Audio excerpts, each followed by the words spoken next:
In this video, you're gonna learn how you could fix jumper's knee. Guys, what's going on? My name is Dr. Nick Bonforte, physical therapist. So when we're talking about jumper's knee, what do we even mean by that? When we say jumper's knee, that's typically an issue we're talking about the patellar tendon. That tendon right beneath the knee cap that goes right down into the bone of the lower leg, and it's just pain right to that tendon. Now, when we think about this jumper's knee and why this happens, it's when this patellar tendon takes on too much loading, and it commonly happens with jumping. So for an example, if you're a basketball player and you go from doing nothing and then you just start jumping, playing open gym and just doing a whole bunch of things, it's too much loading to this region and it tends to spark up. And where it tends to spark up, it could be on the tendon itself, where the mid portion of the tendon, or it can spark up right into like the insertion where the tendon goes into the lower leg on the tibia, called the tibial tuberosity. Now this tendon has connections to the quad muscles. So the quad muscles, there's 4 muscles in the quad that all go down and attach and have fascial connections to this patellar tendon. So when we're loading that quad muscle up, when we're doing these activities such as running and jumping, there's too much force is going through that tendon that it can withstand.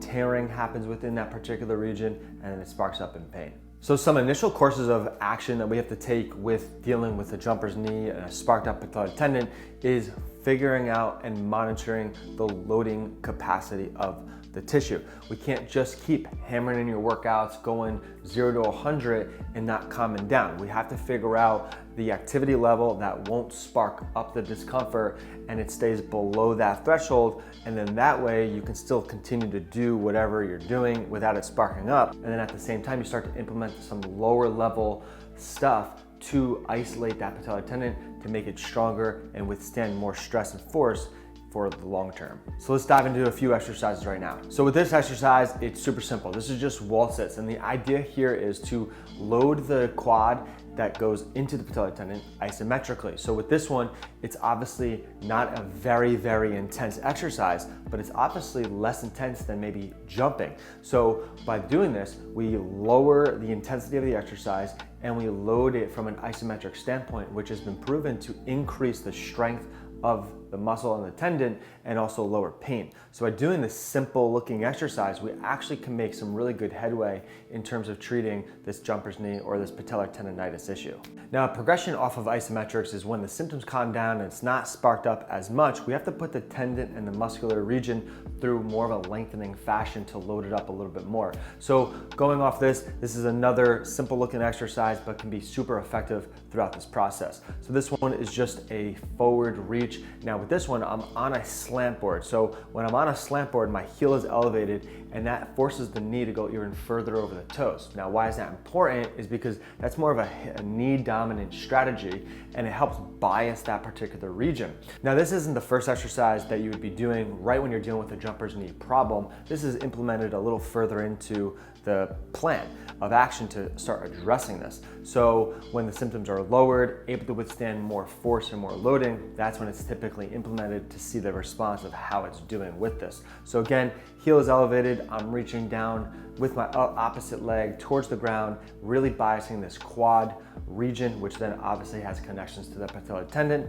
ultimately improving the strength and capacity to this region. Now, also it's important to keep in mind mechanics of jumping. Typically, jumper's knee happens with jumping.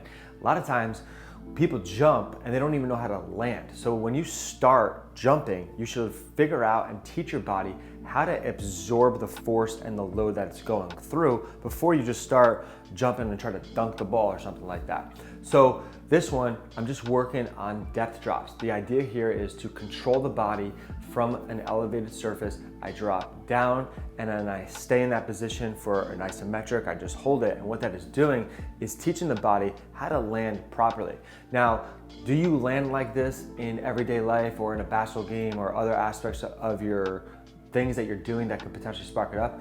Probably not, but the idea here is to help enforce some good mechanics that teaches the body how to descend and control into this motion.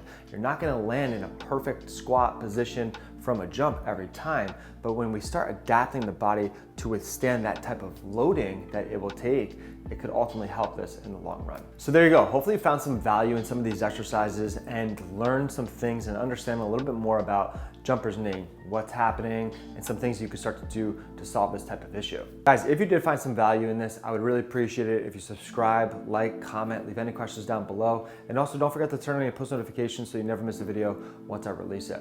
Also, if you want to learn a little bit more about things that you can do for your knee, then check out some of the programs that I have for this region specifically and other regions of the body.